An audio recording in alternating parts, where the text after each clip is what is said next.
তাহলে কি গদি হারাবেন মমতা বন্দ্যোপাধ্যায়? পশ্চিমবঙ্গের মুখ্যমন্ত্রী মমতা বন্দ্যোপাধ্যায়ের পদত্যাগের দাবিতে উত্তাল হয়ে উঠেছে কলকাতা। আরজিকর হাসপাতালে এক শিক্ষানবিশ চিকিৎসকের ধর্ষণ ও হত্যার ঘটনাকে কেন্দ্র করে প্রতিবাদে মঙ্গলবার নবান্ন অভিমুখে যাত্রা করেন বিক্ষোভকারীরা।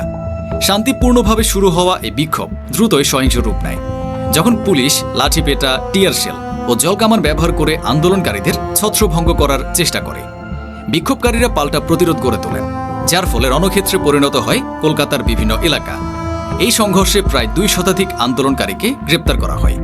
বিজেপি এই আন্দোলনকে সমর্থন জানিয়ে বুধবার বন্ধের ডাক দিয়েছে, যা কলকাতার রাজনীতিতে নতুন উত্তেজনা সৃষ্টি করেছে। মমতা বন্দ্যোপাধ্যায়ের নেতৃত্বাধীন তৃণমূল কংগ্রেসও পাল্টা পদক্ষেপে রাজপথে থাকার ঘোষণা দিয়েছে। এমন অবস্থায় পশ্চিমবঙ্গের রাজনীতিতে অস্থিতিশীলতা ও উত্তেজনা বেড়েই চলেছে।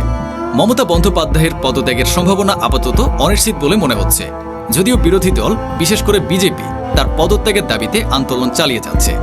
মমতা বন্দ্যোপাধ্যায় এবং তার দল তৃণমূল কংগ্রেস শক্ত অবস্থানে রয়েছে।